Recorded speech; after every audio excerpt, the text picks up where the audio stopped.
Hello everyone, this is Priyanshu Gupta here. कैसे हैं आप सब? तो यार, ये सीरीज जो होने वाली है ये AWS के ऊपर होने वाली है। इसमें मैं आपको बताऊंगा कैसे आप AWS यूज़ कर सकते हो। और AWS मतलब Amazon वेब सर्विसेज बहुत सारी टाइप की आपको सर्विसेज प्रोवाइड करती है, जैसे कि S3 बकेट हो गया, EC2 मैनेजर और Amazon मेल सर्विसेज। ऐसी बहुत तरह की सर्विसेज प्रोवाइड करती है वो। तो आप वो कैसे यूज़ कर सकते हो वो सब मैं आपको इस सीरीज में बताऊंगा, एकदम स्क्रैच से बताऊंगा। इवन फॉर, और ये जो सीरीज है ये इवन फॉर बिगनर्स होने वाली है, तो कोई टेंशन लेने की बात नहीं है। और साथ ही साथ इसमें मैं आपको बताऊंगा कैसे आप अपने VPS यानी कि वर्चुअल प्राइवेट सर्वर को सेटअप कर सकते हो और उसमें आप उसे आप यूज़ कर सकते हो। तो VPS मतलब क्या होता है, जैसे आपकी लोकल मशीन होती है, ठीक है, आपका लोकल कंप्यूटर है, वैसे ही आपको ये जो कंपनी होती है अमेजोन, ये आपको प्रोवाइड करती है क्लाउड पर एक थोड़ा सा पार्ट दे देती है आपको, जिसमें आपको थोड़ी रैम प्रोवाइड होती है, थोड़ी मेमोरी प्रोवाइड होती है।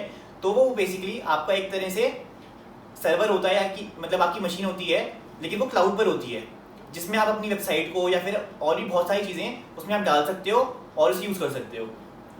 तो यार, इस वीडियो को शुरू करते हैं। तो इन्वायरमेंट को सेटअप करने से पहले हम समझते हैं कि डिफरेंस क्या है आखिर शेयर्ड होस्टिंग में, वीपीएस में और वीपीसी में। तो शेयर्ड होस्टिंग क्या होता है कि ये सबसे चीपेस्ट अवेलेबल ऑप्शन है आपके पास। तो जो अभी कंपनीज आ रही हैं, जैसे कि स्टार्टअप्स बने हैं अभी ठीक है, रिसेंटली, तो उनकी वेबसाइट पे इतना ट्रैफिक तो नहीं होगा, और साथ ही साथ उनको एक कॉस्ट एफिशिएंट भी चाहिए कोई ऑप्शन। तो क्या करते हैं, तो जो कंपनीज हैं जो कि प्रोवाइड करती हैं शेयर्ड होस्टिंग सर्विसेज, तो उनको उनको वो कॉन्टेक्ट करते हैं और उनकी वेबसाइट पे जाकर उन्हें ग्राफिक इंटरफेस मिलता है, उस पर अपनी फाइल्स को वो अपलोड करते हैं। और फिर वो फाइल्स को ये जो सर्विसेज हैं जो कि प्रोवाइड करती हैं शेयर्ड होस्टिंग सर्विसेज, तो ये आपकी वेबसाइट को होस्ट कर देती हैं और आपको कुछ नहीं देखना।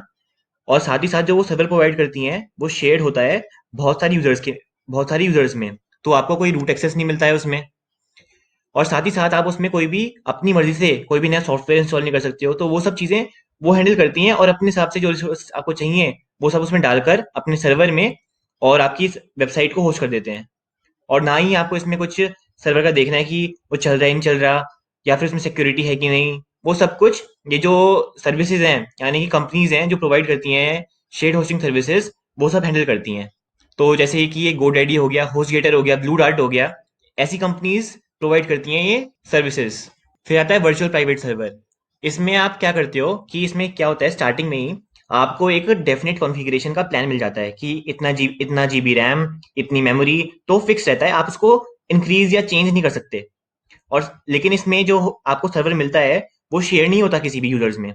जैसे कि शेयर्ड होस्टिंग में तो बहुत सारे यूजर्स के बीच में एक ही सर्वर को शेयर हो रहा था, और और उसमें बहुत सारी वेबसाइट्स इंस्टॉल हुई थी सर्वर के अंदर, और वो सर्वर रन कर रहा था। लेकिन इसमें क्या होता है कि एक जैसे बहुत बड़ा सर्वर है, उसमें से छोटा सा पार्ट आपको वो मिल जाएगा, पर वो केवल आपका होएगा, वो शेयर नहीं होगा किसी किसी के बीच में भी, जिसमें आप अपनी अपने डाटा को इंस्टॉल करोगे, नई सर्विसेज या सॉफ्टवेयर को इंस्टॉल करोगे उसमें, और अपनी एप्लीकेशन को रन करोगे।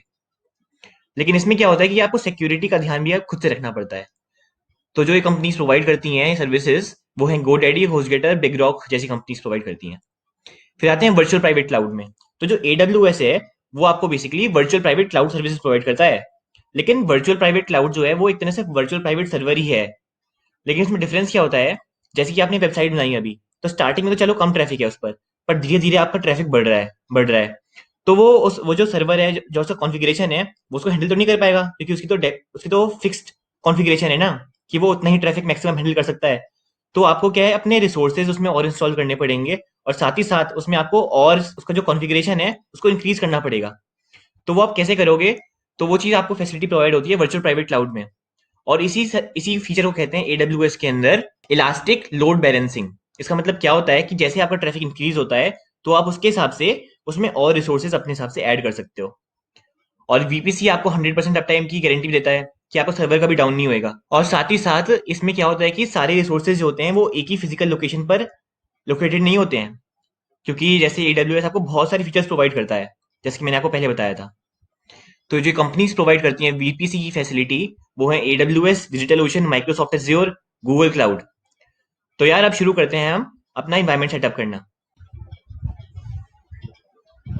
तो यार सबसे पहले आपको लॉगिन करना पड़ेगा, यहाँ पर पासवर्ड डालना पड़ेगा अपना।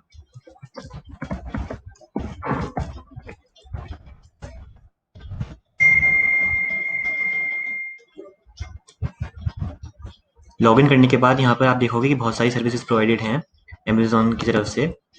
जैसे कि यहाँ पर देखिए बहुत सारी सर्विसेज प्रोवाइडेड हैं, जैसे कि EC2, लैम्डा, बैच। पर अभी हम S3 bucket for static file storage, पर अभी हम यहाँ पर EC2 यूज़ करेंगे।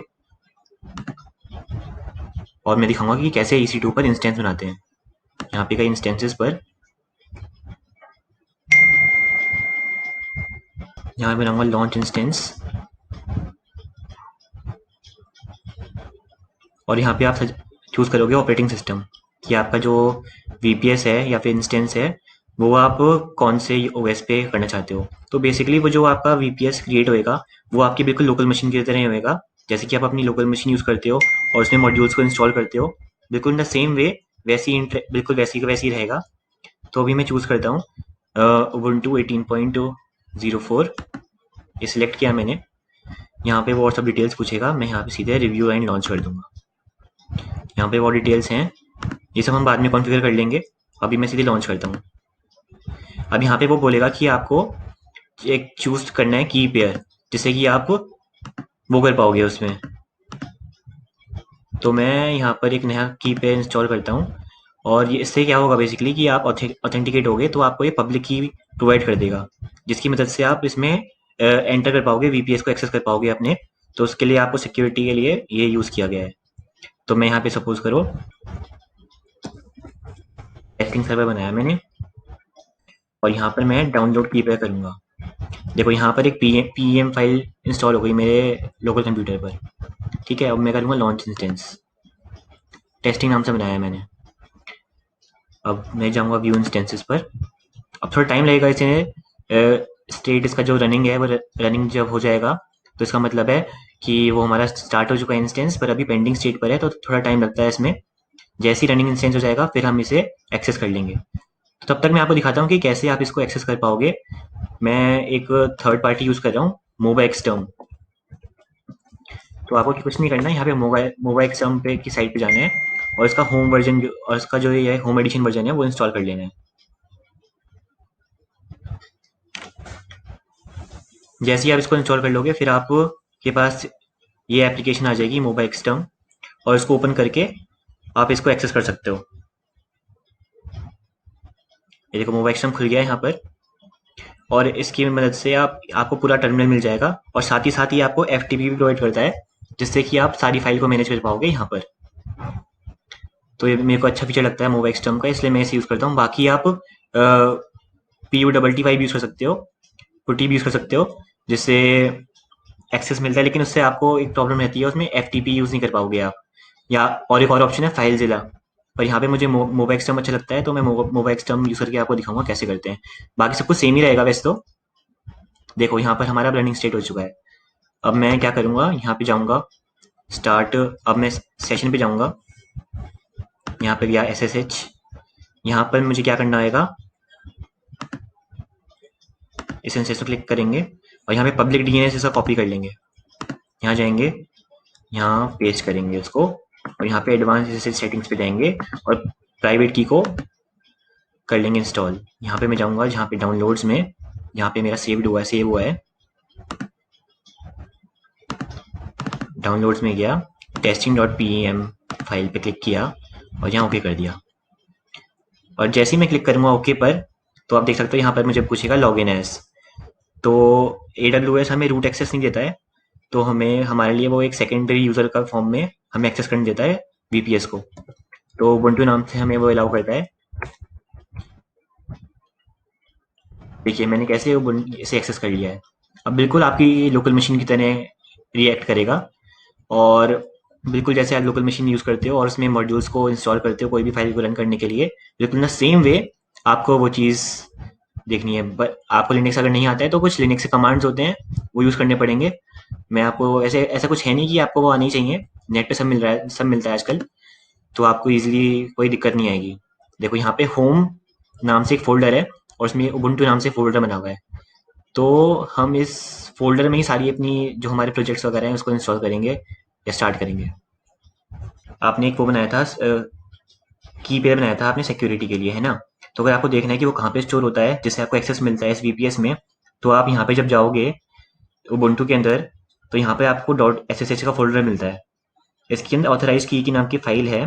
जैसे आप खोलोगे तो ये बिल्कुल ये वही की है जो कि आप बनाते हो उस टाइम पर, जब आपने वीपीएस अपने स्टार्ट किया था, इंस्टेंस क्रिएट किया था, तब उसने जब आपको कहा था कि की जनरेट करो, तो ये वही की है जो आपको तभी मिली थी, इससे आप एक्सेस करते हो। तो ये यहाँ पे स्टोर हो जाती है, जिसकी मदद से आप ये सारा एक्सेस करते हो वीपीएस।